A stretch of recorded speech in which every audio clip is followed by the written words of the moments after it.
The Morning Brew. The Morning Brew. With DJ Tommy G. With DJ Tommy G. 89.5 radio, the way it should be. 89.5 Subic Bay Radio. Hey, welcome to the Araw ng Kagitingan edition of this radio program. Kung saan pag Araw ng Kagitingan kasi holiday yan sa Pilipinas eh, no? Alright. Pero yung mga magigiting, syempre, kahit Araw ng Kagitingan, duty. Araw nga ng kagitingan eh, di ba? Magigiting. Welcome people, April 9th, 2024 edition of this radio show. Ang bilis ng araw, no? It's already April 9. Promise, ramdam ko pa, kailan lang winelcome natin yung 24. Yung pa rin ang nararamdaman ko, promise. And already it's the 4th month, which is almost halfway. Lapit na, no?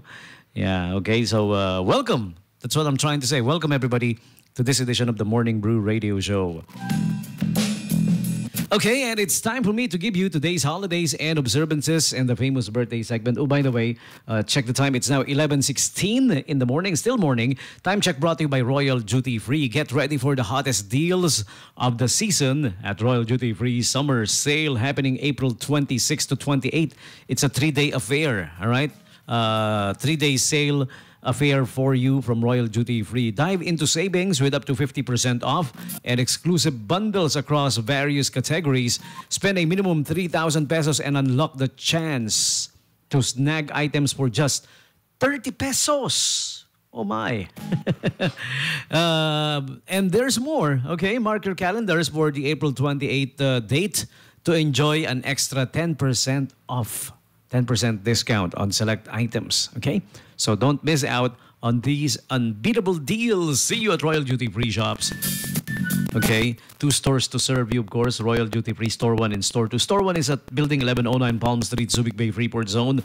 Store number 2 is at the Manila Avenue Central Business District area of the Subic Bay, Freeport Zone. Okay? For inquiries, call them up 2523-258.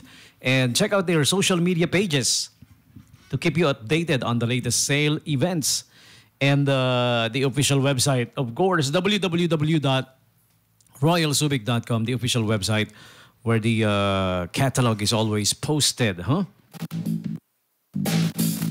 And right about now, the holidays and observances is being brought to you by Wawas Jr., 2 branches also, Subic Bay Freeport branch and the Lincoln Heights Subdivision branch, all right?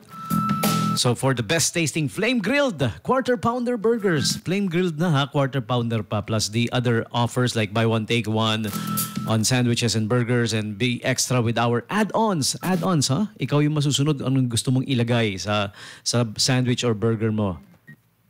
Be extra with our add-ons is what they call it. And the combo meal promo as well, plus the different flavored fries. Okay? I'll give you the number. Don't worry. Wait up. The call and text digits, if you want yours delivered now, 0927-950-8775 para sa mga taga Dinalupihan, the Lincoln Heights Subdivision branch, and for the Subic Bay Freeport branch, 0927-895-9714. Kuya Marlo is on standby. Okay?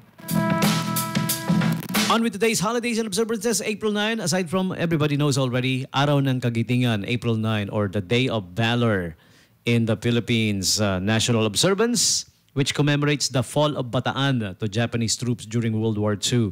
The day is officially celebrated every April 9, the start of the Bataan Death March. And coinciding with this is the one of the darkest part of our history, the Bataan Death March. All right. Kung saan maraming buhay ang inalay ng ating mga sundalong Pilipino. Yan. They did the death march along with American soldiers as well. Mm-hmm. Back in April of 19... Di ko na maalala. Anong 19 nga ba yun? This is somewhere in the 1940s, ano? Kasi yung World War II was from 1942 to 1945, right? Mm-hmm. Okay? So yeah, there you have it. The Day of Valor, Araw ng Kagitingan. Do you guys know, here's an interesting fact. Meron ding Valor Day na sinaselebrate sa India. But it has nothing to do with our Araw ng Kagitingan. Nagkataon lang na April 9 din. Yan. They call it the agency is called Central Reserve Police Force or CRFF, an internal security and combat force in India under the authority of the Ministry of Home Affairs of the Government of India. Ayan, tuwing April 9, it's the CRFF's Valor Day in India. Good to know, huh? All right. Interesting. And also, Eid al-Fitr begins at sundown today, April 9. And tomorrow, it's gonna be, ano ba tawag nila doon? Pasensya na po kung magkakamali ako, our Muslim brothers and sisters. I'm not really familiar real well, pero I'm gonna check it later. Eid al-Adha ba? Meron pa kasing Eid Mubarak di ba? Yeah, basta yun. I'm gonna check it for you, don't worry. Kaya that's the reason why back-to-back holidays tayo today and tomorrow. Okay, April 9, Day of Valor. April 10 is the holiday in the entire country. Ayan, as declared by our President. Yun nga, sabi ko nga, tama ako. Eid al-Fitr. Yun yung tawag doon. Ayan. Eid al-Fitr is the earlier of the two official holidays celebrated with Islam. Eid al-Fitr is celebrated by Muslims worldwide because it marks the end, there you go, of the month-long dawn to sunset fasting of Ramadan. Yun. Parang, sometimes they call it the end of Ramadan. Yun. It's like fiesta para sa ating mga kapatid na Muslim brothers and sisters, parang ganon. I mean, they're equivalent of big celebrations like that, like fiesta, parang ganon. Okay? So, there you go. Back to back, April 9, April 10, holidays and observances for you. Meron pa, the daily observances, let me give you. Identity Management Day, ang April 9. April 9 is also Jumbo Day, whatever jumbo. Merong jumbo hotdog, jumbo sandwich, jumbo steak, jumbo pork chop, anything jumbo. Jumbo Day today, April 9. Also, Be Kind to Lawyers Day. Well, nobody can afford to be rude to lawyers. They're lawyers. Diba? Yari ka. They know the law. Today is also Cherish an Antique Day. Yan. Antiques are really worth the cherish, you know? Dahil, alam mo, if you have something... Ako, I'm a sentimental buff. If I have something that's from the past, maybe a gamit of mine when I was a baby, I'll consider it a treasure. Antique, kung naitabi mo or naitabi ko, ganon. That's how I do things. Even my daughters and my sons' first teeth na natanggal, first haircut, I keep them. It's don't worry, it's not a mental condition. You're just sentimental. That's what it means. Ayan. Sentimental ka lang, kaya ganon. Diba? Okay? And next up, also, April 9 is Former Prisoners of War Recognition Day. Library Day. Also, Library Workers Day. Okay? And the Unicorns Day. I know, it's fictional. Pero nowadays, unicorn can be a lot of things diba? Even the basketball players that are really, really tall, pero they don't do the usual things the tall guys do in basketball. Like they run around, they dribble well, they shoot from the three-point line. They call them the unicorn. Kasi kakaibang player daw. Just like Wembanyama. And the son of Manute Bol, si Bol Bol. Yun po talaga yung pangalan niya, ha? Don't get me wrong. Kasi naman si paring Manute, no? Manute Bol. Alam niya ng Bol yung apelido niya. Yung anak niya, ng Bol. Parang nung pinanganak, dumating yung anak niya sa mundo, parang ano lang, mahal, anong papangalan natin sa anak natin? Apelido natin Bol. Parang it's fun to the ears. Parang it's fun to listen to kung uulit-ulitin natin. Bol Bol. Pangalanan natin ng Bol. Ewan ko sa'yo, Manute Bol. Today is also Winston Churchill Day. And I don't know if it's his birthday or death anniversary. Okay. So there you have it. April 9, holidays and observances. And for people celebrating their birthdays today, this one's for you.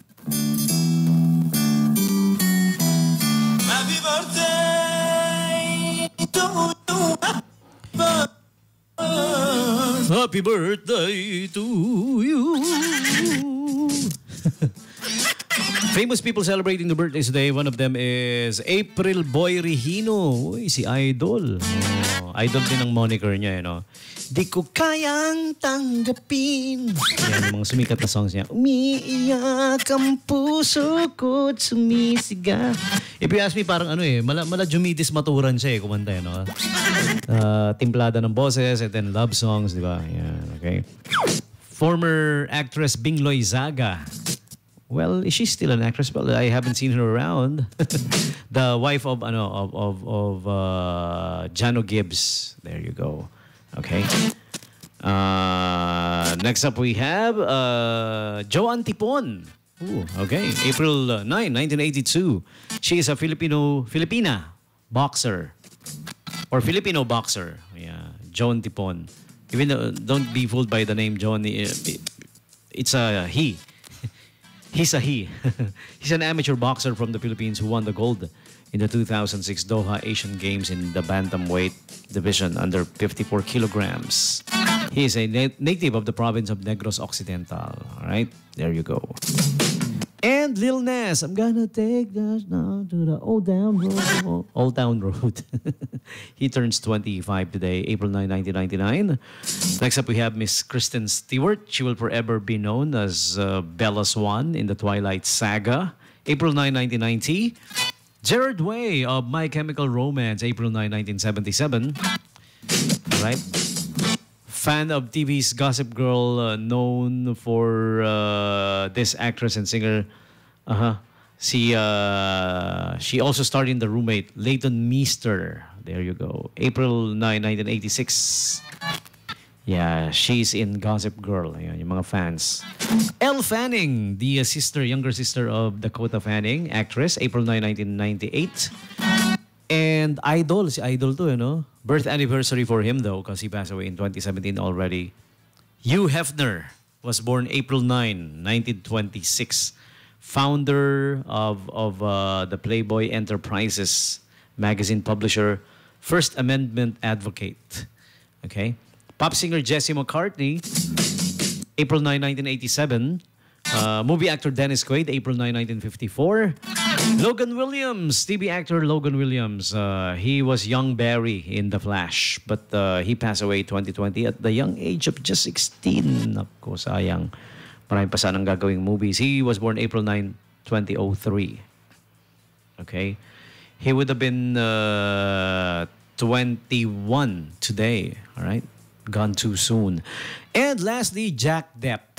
Yes, I guess the last name gave it away. The son of Johnny Depp and his son to singer Vanessa Paradis, French singer. He appeared in the movie Yoga Hosers. Are you guys familiar?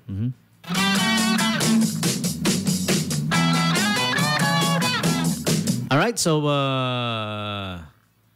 there you have it. Celebrities and the likes celebrating their birthdays today. You're sharing your birthdays with them. All of you. April 9 birthday celebrants. Happy birthday to you. Happy birthday to you. Happy birthday to you.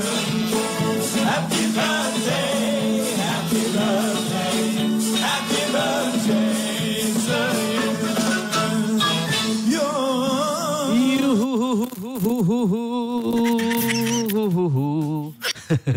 Your turn. You guys tell me who's celebrating the birthdays today. Text me up 0910-6909-501. Ayan. You may also comment your greetings, your shoutouts, or ano man gusto nyo i-comment. Comment nyo na sa Facebook page ko po. DJ Tommy G is up. Naka-post doon yung live video natin. Our live video is up. Nakalagay doon. Araw ng Kagitingan edition of the Morning Brew Show. Day of Valor edition. Okay? So start commenting. Also live on the 89.5 page, My Morning Brew page, and my page. Okay, for the meantime, I'm gonna start playing the songs coming from today's birthday celebrants. We'll play songs from, well, Lil Nas is one of the birthday celebrants. Jesse McCartney. April Boy Regino. Let's start with that one. Umiiyak ang Puso, 89.5 Subic Bay Radio.